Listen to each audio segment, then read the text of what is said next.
Houston, we have a problem. It's kind of a hint right there in the background. So if you come to Houston, this should be on your list of things to do for sure. We're getting ready to go tour around the Space Center Houston, see what there is to see, and we're going to bring you along for the ride. Are you ready to go? Let's do it.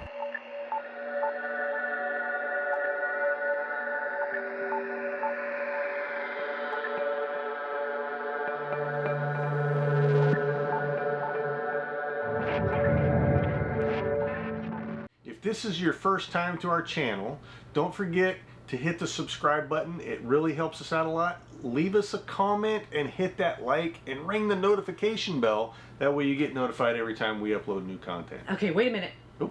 Go ahead. Ready? Oh. Hit subscribe now. Pause for the cause. Right? Okay, we're back. All right, see, it was that quick. See? So it doesn't take long. Anyway, so moving on, so the Space Center Houston, when you first pull into their parking lot area and you're going to the parking area, you'll see part of Independence Park where the rockets are, and that's where you'll see one of the original Boeing 747 aircraft that was used to transport the space shuttles from one location to another strapped on its back. Now the space shuttle that's on top of the Boeing 747 is not an actual space shuttle. It's a replica space shuttle, but the 747 is one of the original, and there were only ever 2 made. Okay, I'm going to date myself just a little bit. I remember watching this on the news, and so be able to see it in person was pretty quite cool. It was really cool. So when you get inside Space Center Houston, it's a massive building broken up into various sections. Yes. So there's also this great gift shop if you like to do that. We did it last. Right.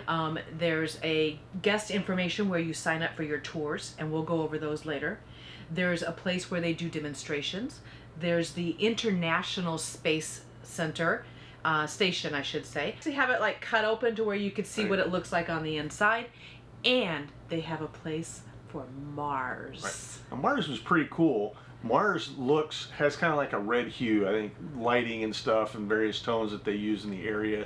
All kinds of information about Mars on the walls and stuff for you. But I thought it was pretty cool. They actually have a display, like a podium, that has a place where you can touch a rock from Mars. A very small piece. A little bitty piece, not even the size of a quarter probably. Right. And it's in a position where you have to kind of sneak your hand under a piece of glass and you can hit it with your finger. I thought it felt a little bit like sandpaper or maybe a cat's tongue. So I wondered what it felt like before hundreds and thousands of people have touched it, because who knows how old that piece of rock is that's there. So that would be really cool to actually know what it felt like the day that they brought that home. Right. That would be pretty cool.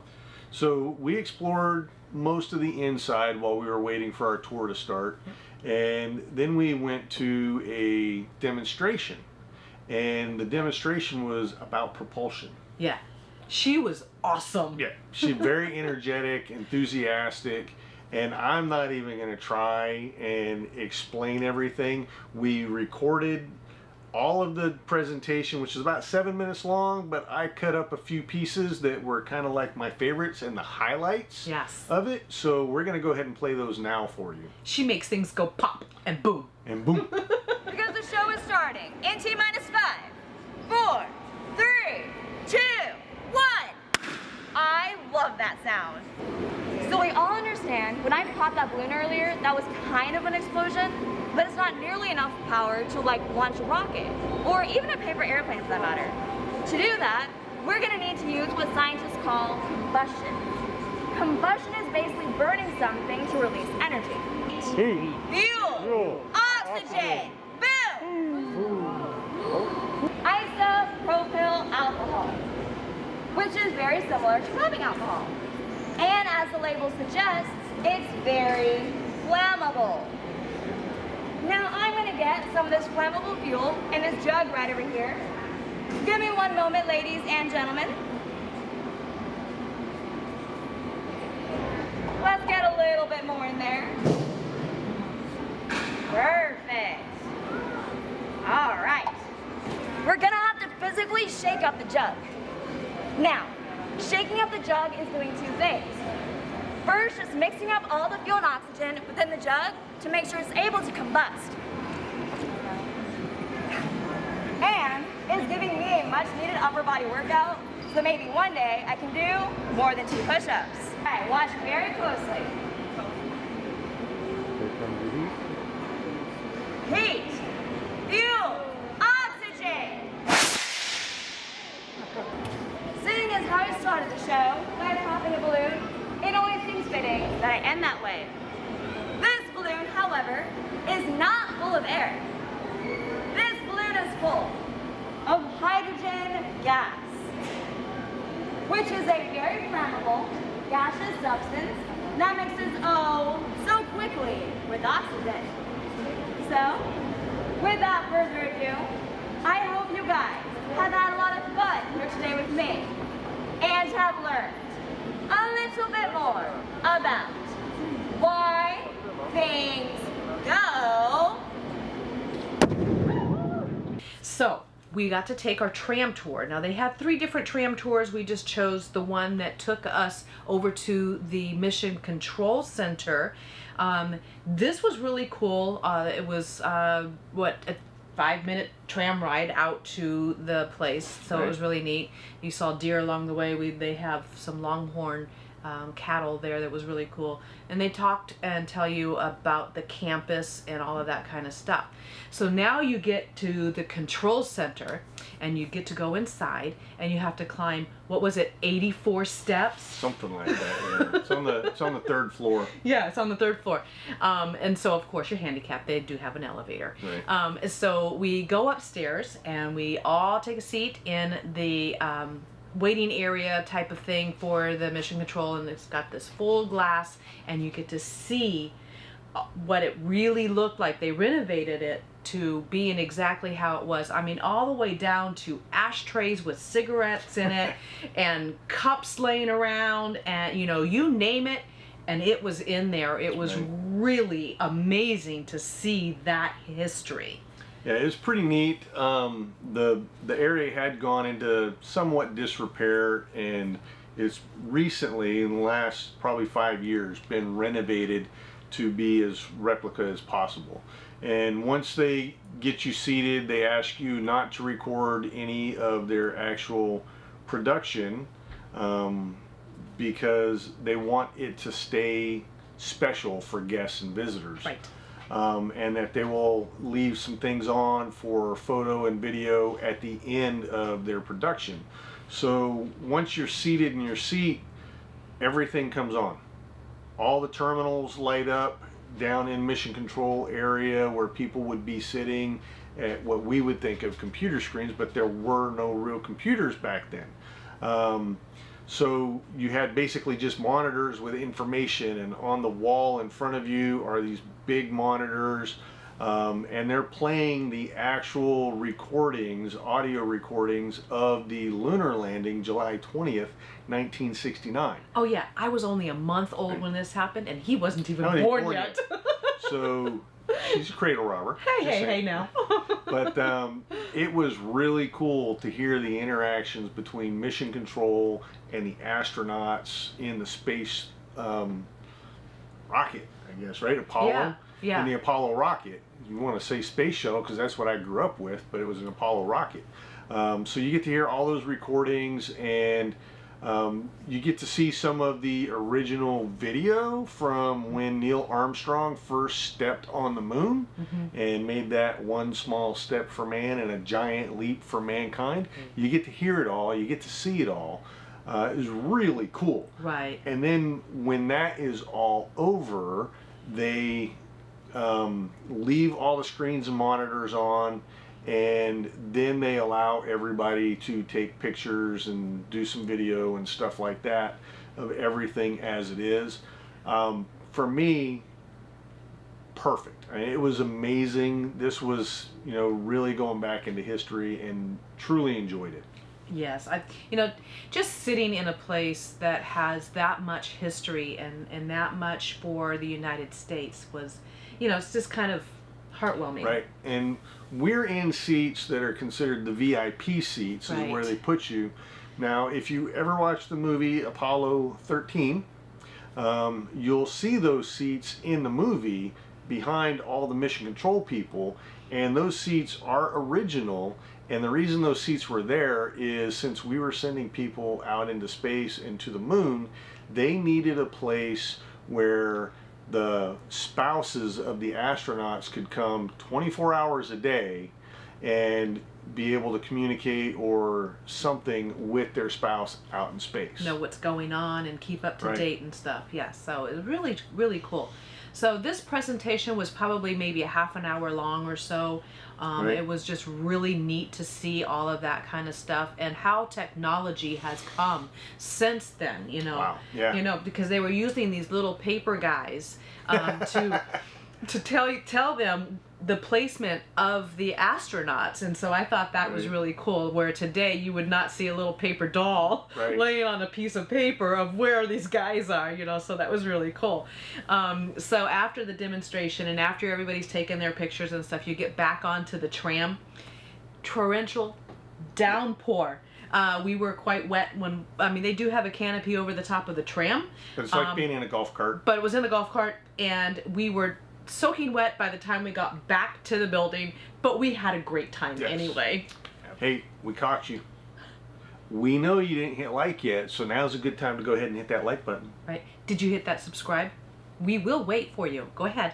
It's okay. Moving on, after we got back from the Mission Control Center, wet as we were, it was time to move on to the Starship Gallery. This was really cool. You walk in and it's dark.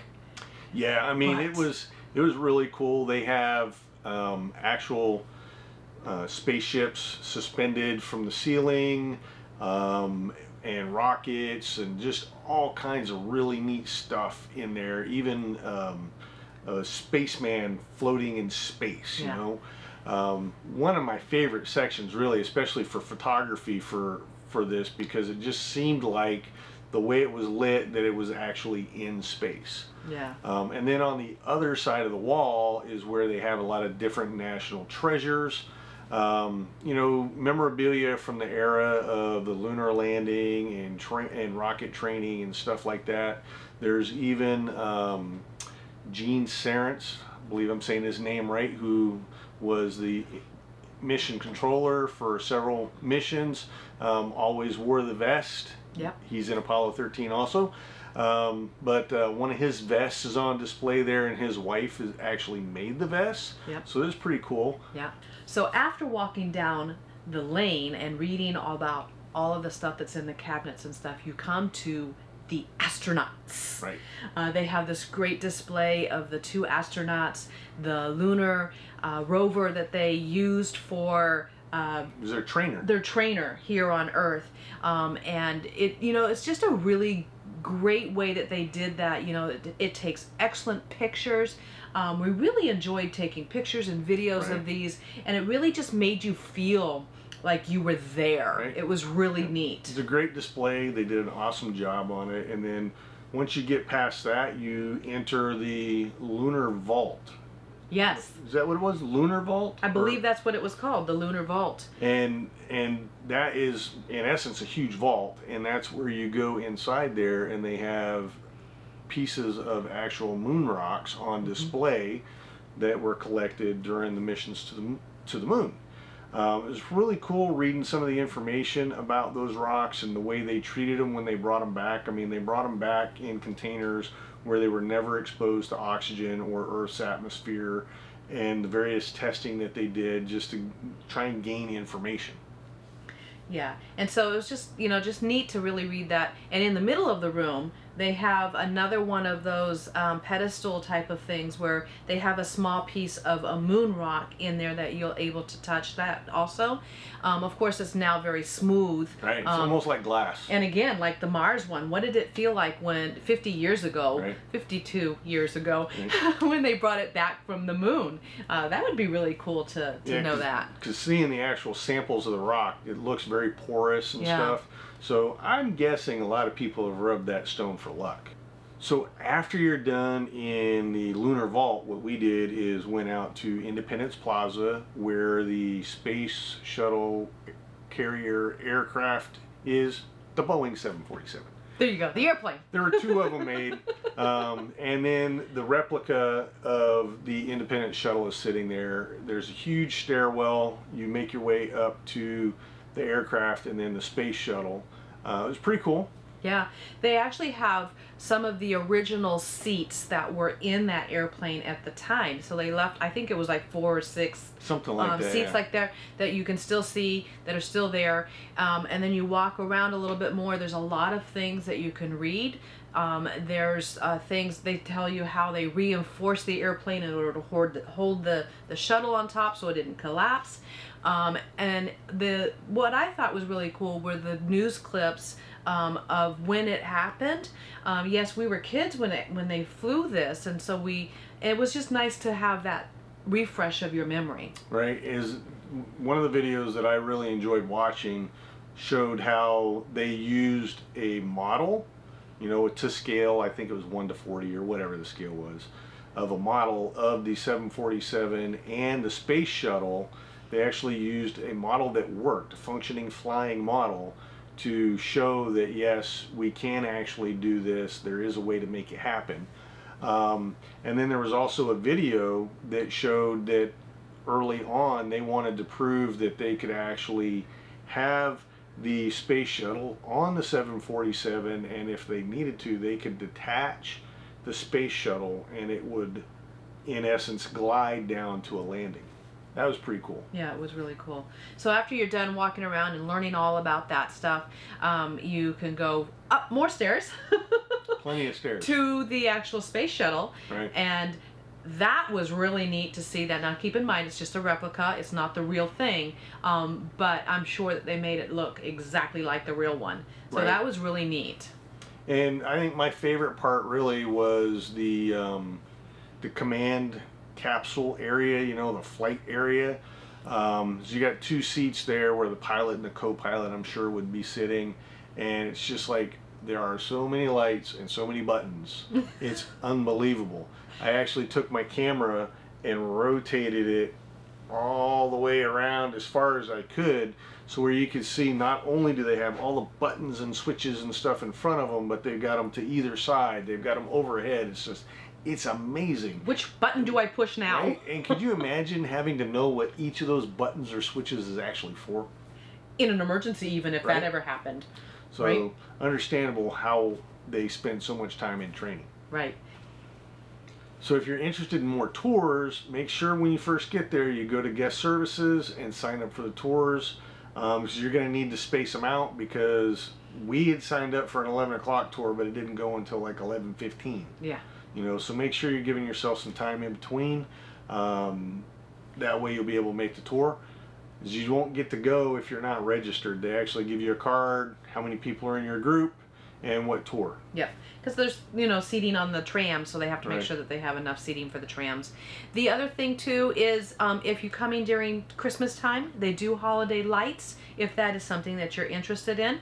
We did not go at night, but we did see their displays during the daytime, but I'm sure that they're fabulous at night also. So that's another thing that you can do if you're coming here in the December Christmas time area, is see their display of lights.